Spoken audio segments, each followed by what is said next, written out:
નમસ્કાર મિત્રો, હું એડવોકેટ ગોપાલ ઇટાલિયા. ગઈકાલે આખા ગુજરાતે જોયું કે રાજપીપળાની અદાલતની બહાર શું બન્યું. ગઈકાલે હું ચૈતરભાઈ વસાવાના વકીલ તરીકે હું કોર્ટમાં હાજર રહેવા માટે રાજપીપળા ગયો હતો. સૌપ્રથમ તો બે ઘટના બની.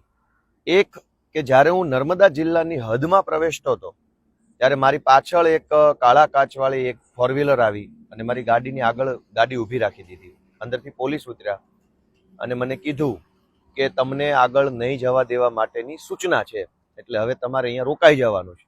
મેં એમની સાથે ચર્ચા કરી કે તમે મને કેવી રીતે રોકી શકશો, હું વકીલ છું, હું યુનિફોર્મમાં છું મારા, અને મારે કોર્ટમાં મારા ક્લાયન્ટ માટે હાજરી આપવા જવાનું છે.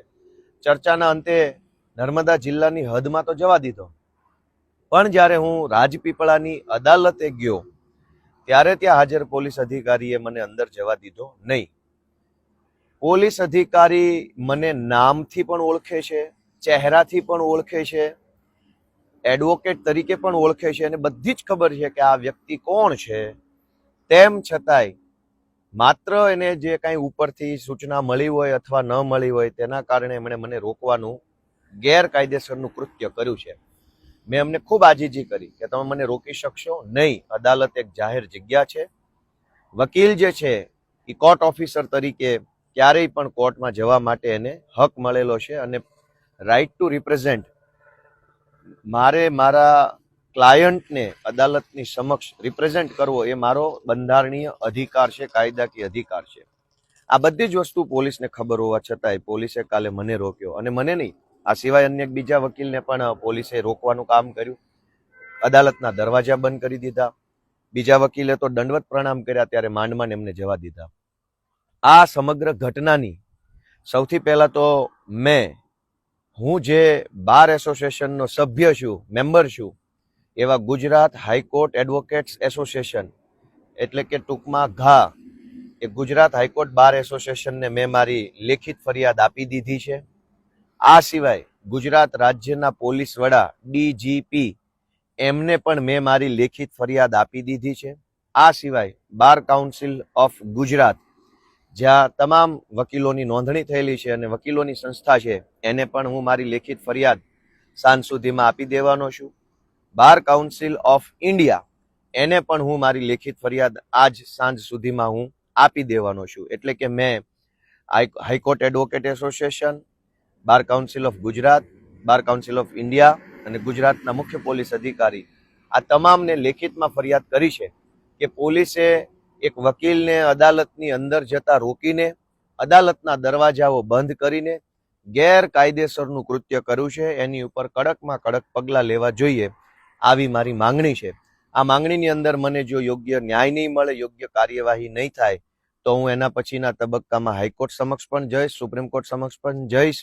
કન્ટેમ્પ્ટની કોઈ કાર્યવાહી કરવી પડે તો એ પણ કરીશું. જે કાંઈ પ્રોસેસ કરવી પડે તમામ પ્રોસેસ કરીને પણ, કેમ કે આ પ્રશ્ન ગોપાલ ઇટાલિયાનો વ્યક્તિગત પ્રશ્ન નથી, પણ ધારાસભ્ય લેવલના વ્યક્તિને એડવોકેટ છે એવું જાણવા છતાંય જો પોલીસ આટલી હદે દાદાગીરી કરે તો સામાન્ય વકીલોની સાથે પોલીસ શું વર્તન કરશે, એ વાત આપણે સૌએ વિચારવાની છે.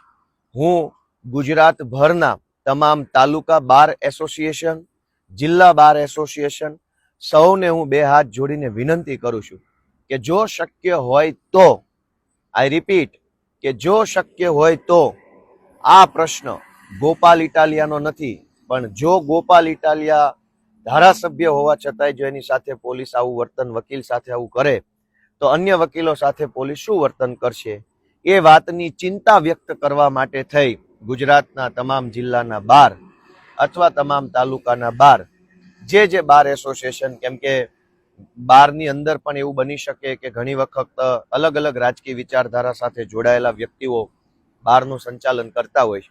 એટલે મારી વિનંતી છે કે વકીલોના હિતમાં, વકીલોની સાથે પોલીસ દ્વારા અન્યાય અત્યાચાર ન થાય એ માટે બાર એસોસિએશન જે છે એ કોઈ નિર્ણય લે, કોઈ રિપ્રેઝન્ટેશન આપે બાર કાઉન્સિલ ઓફ ગુજરાતને.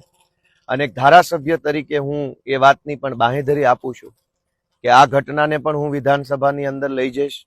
પોલીસે જે કાંઈ પણ ખોટું ગેરકાયદેસરનું કામ કર્યું છે અને વિધાનસભાના માધ્યમથી હું સરકાર સુધી પહોંચાડીશ અને ભવિષ્યમાં ગુજરાતભરના વકીલોને જે સમસ્યાઓ છે, જે તકલીફો છે, વકીલોના પ્રશ્નો છે, વકીલોની પણ કોઈ રજૂઆત હશે તો વિવિધ જિલ્લા કે તાલુકા બાર એસોસિએશન સાથે સંકલન રાખી ગુજરાતના તમામ વકીલો વતી, વકીલો માટે, વકીલોના પ્રશ્નો વિધાનસભા સુધી પહોંચાડવાની પણ હું આ તબક્કે બાહેધરી આપું છું. દોસ્તો, ગઈકાલે જે ઘટના બની છે એ સદંતર લોકશાહીનું હનન છે, સંવિધાનનું અપમાન છે.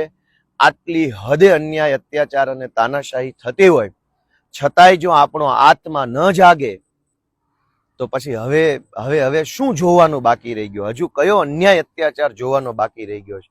મારી ગુજરાતના સૌ લોકોને, મારા વકીલ વડીલોને બે હાથ જોડીને વિનંતી છે કે પોતાનો આત્મા જગાડો. તમારા આત્માને પૂછો કે શું આ યોગ્ય છે, શું આ વ્યાજબી છે. તમારો આત્મા જાગે તો આત્માનો અવાજ સાંભળી અને ક્રાંતિની દિશામાં આગળ વધો એવી વિનંતી સાથે જય જય ગરવી ગુજરાત.